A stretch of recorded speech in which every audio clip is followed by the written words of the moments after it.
That was close.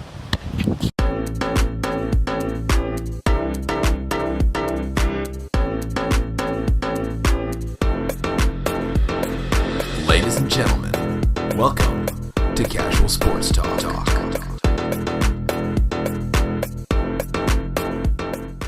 Alright guys, so you are joining us. Rap is obviously back. We are happy to have Rap back. And we're doing Group F. So Madav, give me the contenders. Tell me who's in Group F. Of course, real quick though, if you can't see me, it's just because the two white men in the front are messing up with the contrast. I apologize. Maybe we should switch seats and you wanna drive? No. So yeah, we'll go from there. But yeah, Ethan, tell us about the teams in the group. So, you obviously have the group favorites. You have probably the tournament favorites, right? You have the Germans. You have the Zlatanless Sweden. Oh. That's going to be a first, huh? Sweden without Zlatan. What's going to happen there? After that, you have Mexico, and then you have Korea Republic there. So, for me, I'm looking at this group. Obviously, Sweden without Zlatan. We'll get to them in a second, but it's a little less scary, right?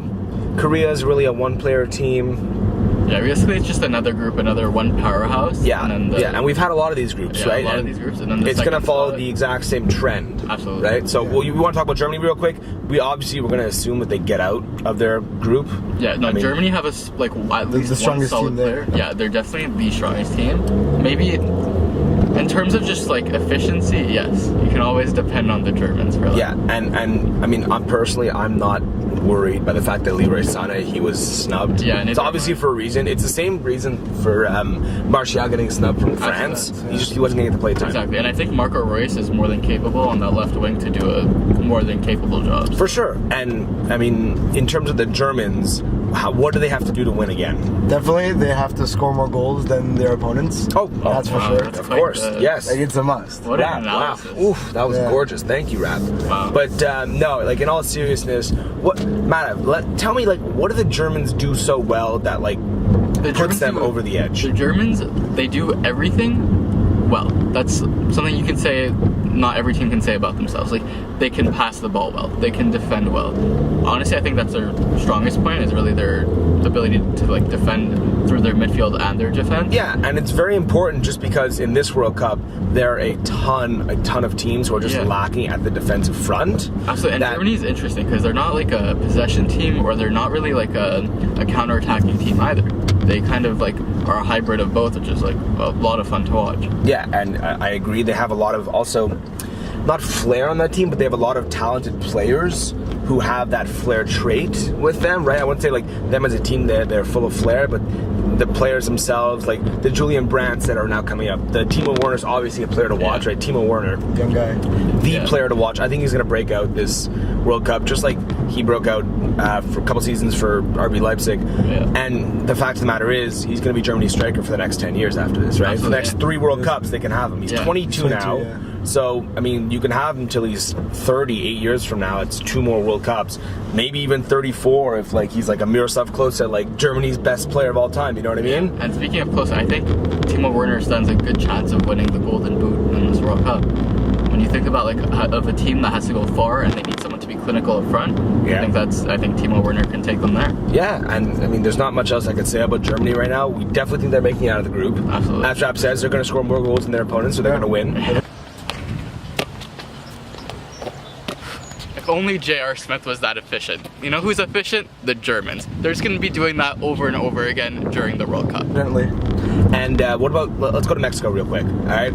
Obviously, there's one player that everybody knows, Chicharito, Javier Hernandez. Yeah. He is their star with reason, you know? It's understandable why he's their number one guy. He did have a great season for West Ham, which kind of worries me a bit, but then I realize it's West Ham. It's West Ham. I still think you should keep an eye out for Carlos Vela. Yes, Carlos Vela. They have a great attack on Mexico, and that's one of their strong points. Watch out for Hervey Lozano also. He killed it this year for PSV, and he's probably going to kill it this World Cup. He's been influential for them through the qualifiers. Yeah. I don't know why, but I always get a feeling with Mexico that the media is always after them. Why? I don't know. They're always they're trash, they're not doing well, they don't play as a unit. Yeah. And there was the whole thing that just went down with their team, and they all went out partying after. Oh, yes, the whole scandal. There's a whole scandal going on too right now. And I hope it doesn't distract them, because for me, I actually genuinely enjoy watching them play. I mean, I've watched them for the past couple World Cups and whatever. They actually have a fun team to watch, and they have an experienced team, and that's probably what's going to push them. Talking about experience, Rafael Marquez is playing in his 5th World Cup. Wow, That's crazy. It's impressive. 5th World Cup for Rafael Marquez. He's joined in the midfield by Andres Guardado. He's probably one of the most capped Mexicans of all time. Yeah. He's 31 years old. He's been there for them before, so he's going to hold that midfield down. Yeah, and I think Marquez will be more used this time around as like a substitute defender in regardless, case they need him. 5 World Cups. Exactly. That's crazy. It's impressive. So what do you guys think? Give me an outlook for this team. Rap, give me your analysis for Mexico. I think they have a nice balance between young and experienced. Okay. Like they got Loren, what's his name? Lozano, sorry. Yeah, Lozano's still 22. 22 years old. Yeah, it's pretty. Like, And then Guardado's like 31. Exactly, Vea's getting up there. Chicharito is what, like 28? And he has so much experience. It's crazy to think of him as an old guy. Yeah, because he's always been like the little P. He's been so young and everything. And now, man, the man's 28. He might have one more World Cup left in him. I think that Mexico's maybe the group's only threat to Germany. Yeah, and if Mexico can pull off a result against Germany, for sure, they're second place, right? 100%. Even if it's a draw, for sure they're second place. Don't sleep on Mexico. I definitely think that they can beat Korea, and I definitely think they can beat Sweden. For me, they're my second favorite, without a doubt. Okay, but so we'll move on now. Yeah, we'll talk Sweden. About Korea. Sweden? Fine. I mean, I was gonna go Sweden. I mean, we can talk about Sweden and then Korea. So yeah, Sweden. The biggest talking point right now is the fact that they were able to qualify without Ibra. Yeah, and that's huge, because this team used to rely on Ibra. Yeah. And now they have this new starlet, and he plays for RB Leipzig. Emil Forsberg, you know it, and he is spectacular. He's not Zlatan, of course, right? Can't pot on the goals like Zlatan. They just have to rely on John Guidetti now, apparently.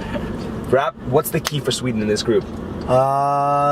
They need to realize that they can work without Zlatan, and they have to rely on some players that have the skill, that have the skill, but haven't sure. Like Lindelof this season for Man U has been pretty lackluster. Oh, but for sure. After securing that transfer, he's been very lackluster at the back. I think redemption time is now. But when he plays for the national team, it's a whole other story. It's a whole other story. Yeah, he's the rock at the back. So, I mean, obviously he secured a transfer for a reason. He plays great for the national team, and probably I'll say my biggest key for them is to stay steady on defense. You have to realize that there aren't that many teams that are great on defense, so teams will score. You have guys that will score.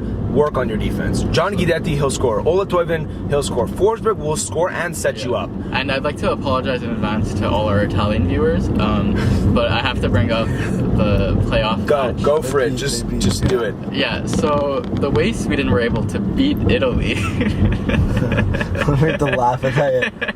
So yeah, the way they were able to beat Italy was really like they just held them off.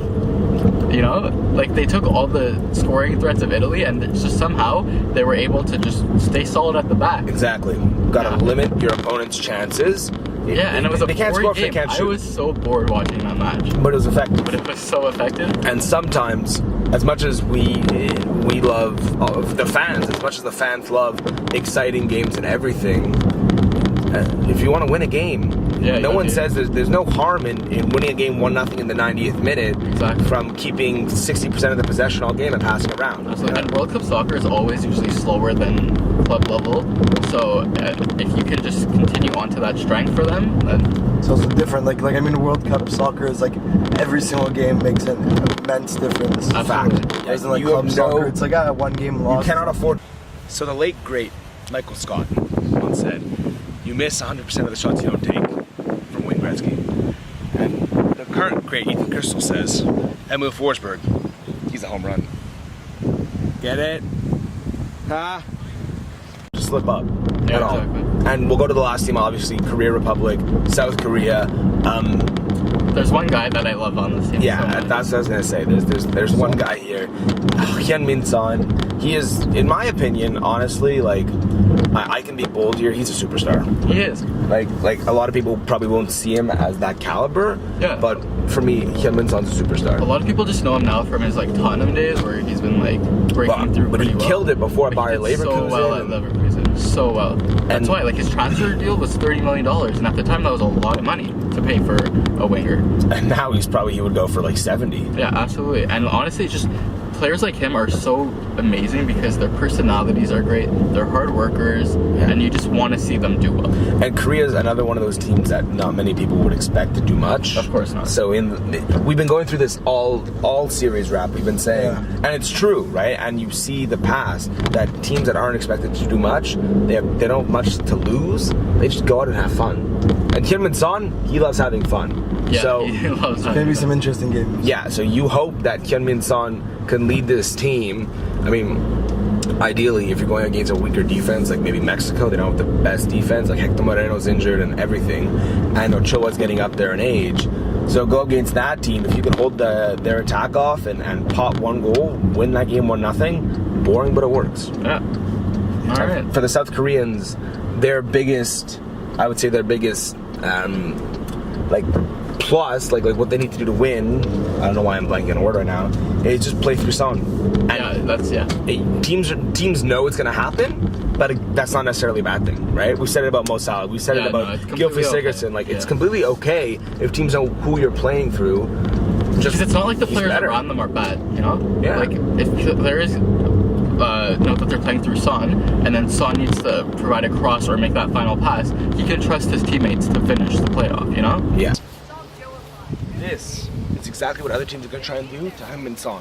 They're going to try and keep him in a box. They're going to try and box him up and make sure he has nowhere to go. Now, for the key for South Korea, for Korea Republic, they can just jump this fence. That's all you got to do.